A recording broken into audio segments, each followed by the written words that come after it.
Welcome to the Kruger National Park.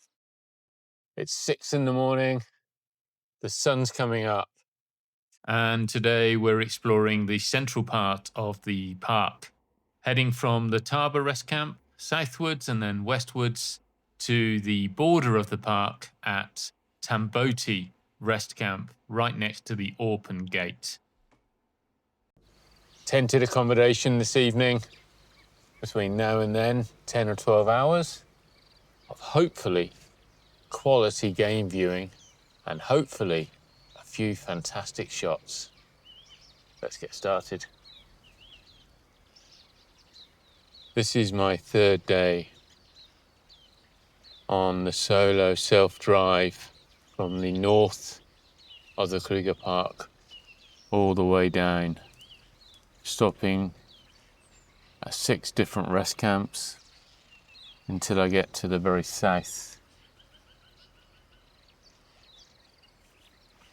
After the first 2 days,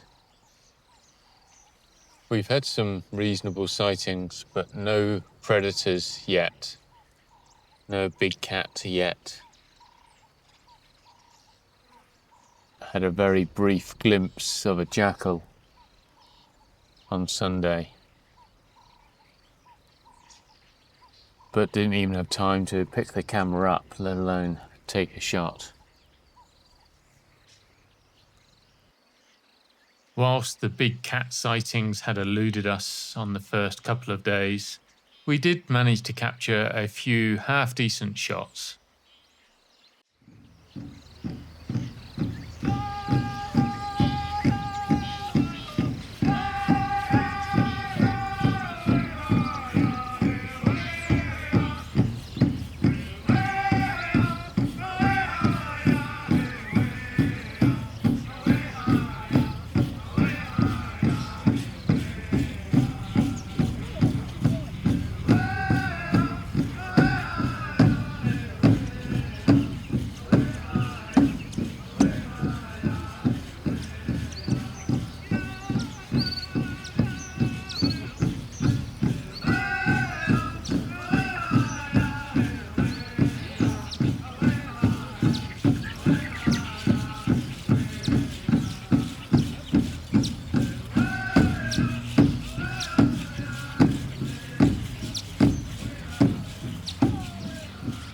As dawn broke, creating a uniquely African sunrise, I reflected on self-drive as an option versus the traditional dedicated game drives and organised safaris.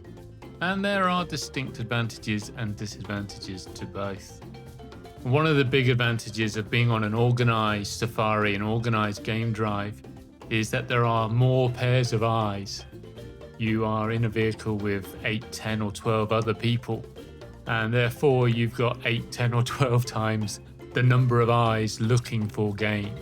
So your ability to see fantastic sightings are definitely enhanced. Now, of course, that's also a disadvantage for some people. It's certainly a disadvantage for me, especially if they're not photographers, especially if it's a standard safari, not a photography-specific safari. And the main reason is not just because I'm antisocial, but also because the vehicle will often move on long before you're ready. As you're waiting for a particular light to hit the animal, or the animal to move in a particular way, or the bird to leave its perch, the rest of the people in the vehicle are ready to move on, and that can be significantly frustrating. Of course, the other major advantage of an organised trip is that you will have a dedicated game ranger, and those game rangers are just amazing. Their individual ability to see game, see wildlife in the bush through the foliage is just astounding. And there is an old expression, which is to look through the bush. Look through the foliage, through the grasses, through the trees, not at them. And it's in looking through them that you see the wildlife. Now, of course, that sounds really obvious. It's actually much harder to do. Your eyes are naturally accustomed to continuously try and focus on objects and specifics, but we're trying to find wildlife that is super adapted to being concealed, to being invisible in its environment. So you need to be able to see through the foliage, through the grasses. So having a dedicated game ranger is a significant advantage if you're looking for wildlife. The advantage of self-drive, of course, specifically of interest to me, is the flexibility.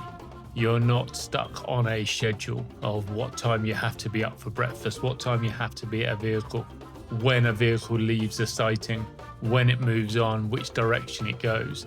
So you have complete flexibility of your own schedule and your own agenda, and you can determine what you do next and what you do when. For me, that's the major advantage. There are cost considerations as well, of course, and I'll do a separate video outlining the costs of a self-drive versus an organised safari or an organised photo safari. For the purposes of this video, I'll just say that a self-drive photo safari is significantly lower cost than an organised one.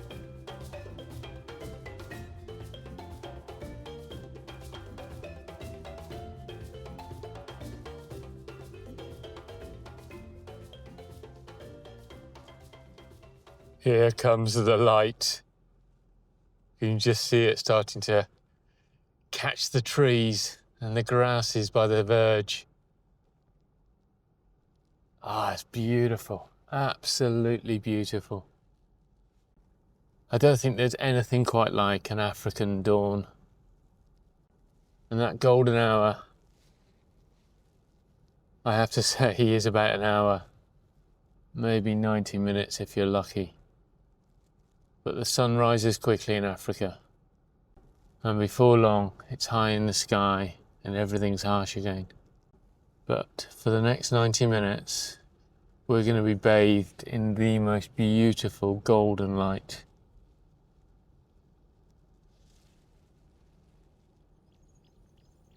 Not sure what it is, but there's a raptor up in the tree. I'll try and get a shot with the video, but it's a long way away. Just hoping that I'm lucky and it takes off. And who knows, flies towards me. I'm shooting out of the passenger window, so I'm having to use my lighter rig, which is the Sigma 150 to 600, rather than the F4 Prime, which I just can't handhold. Too heavy. I don't have a teleconverter on. I'm at f6.3, 12/50th of a second. I'm on auto ISO, which is giving me about 150. Not much of a shot from here, unfortunately. But if it flies towards me,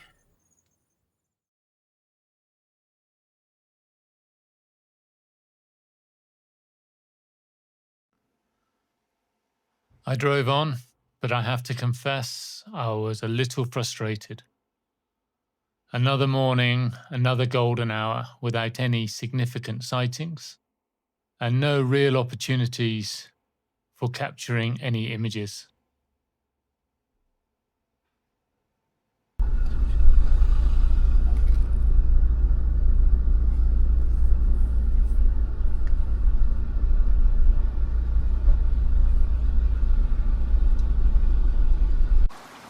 A bad backdrop, eh? So this is the bridge coming out of Oliphants, and you can get out at your own risk. Beautiful. Let me show you the view.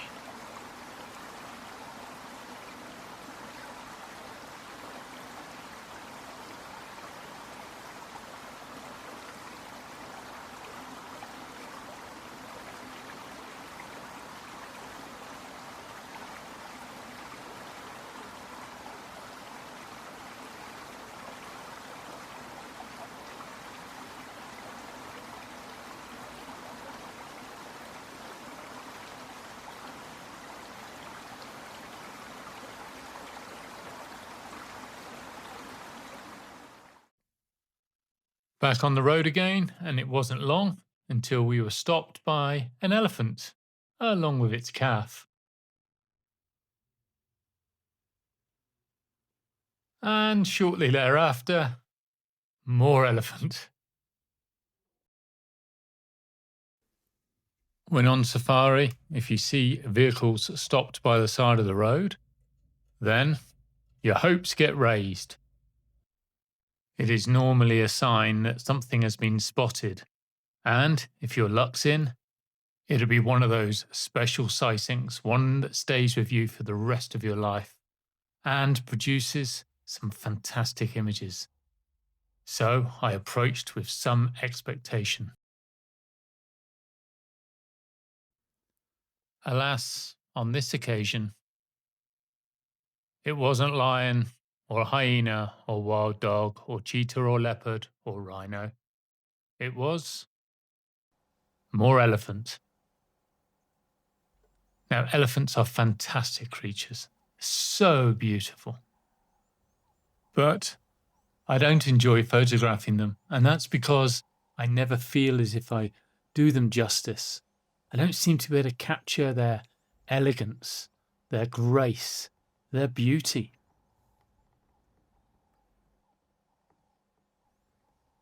It wasn't long, though, before I'd get another chance.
No more giraffe have joined in.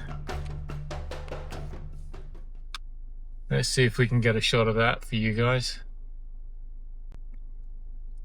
They've chosen a particular tree to eat of all the trees available to them. That one on the side of the road is the one they want. Such graceful creatures.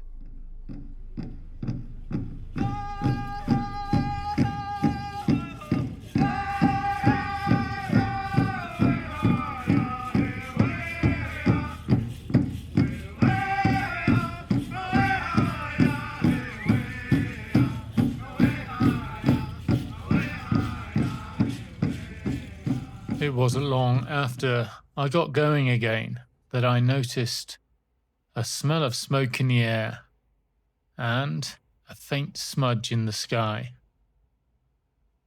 It soon got worse.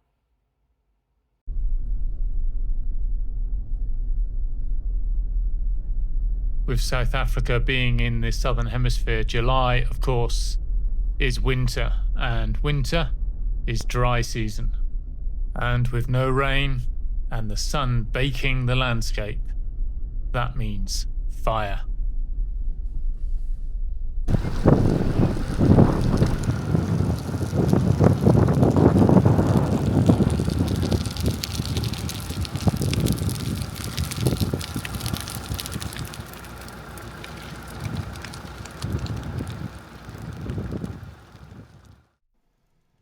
With the tarmac acting as a fire break, the burning was restricted to just one side of the road, but it went on for kilometre after kilometre after kilometre.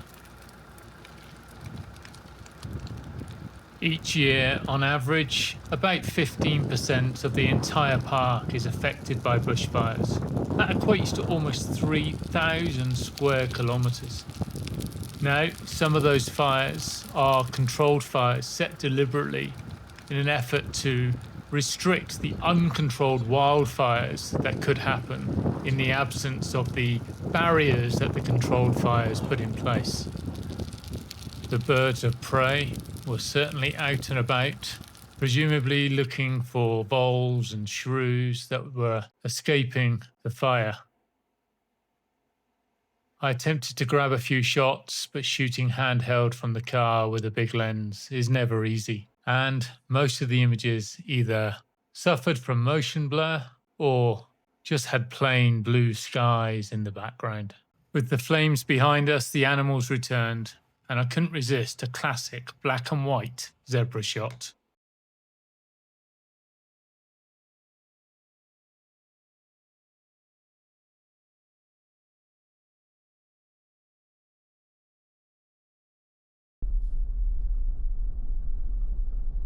Occasionally you get a landscape that just reminds you just how vast this place is.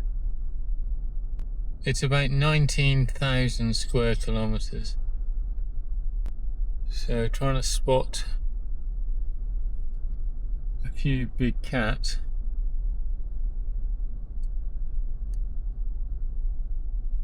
is never going to be easy.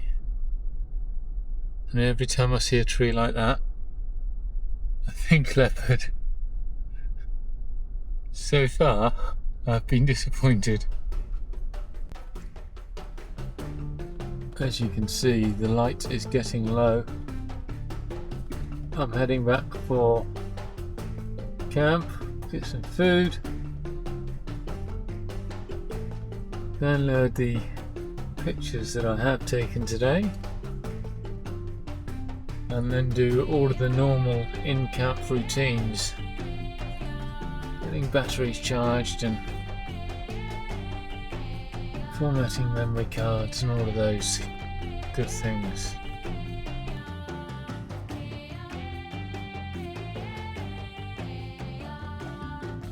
As I approach the camp, that brings today's travels to the end. And whilst we haven't seen any of the big game, the cats and the predators that we'd have hoped for, I really hope you enjoyed the video. I'd love to hear your thoughts. Please drop me a comment in the section below. I read every single one of them, and I do my very best to respond to as many as I possibly can. There's more videos coming up from this series, so click like, click subscribe, and in the meantime, please take care. Bye bye.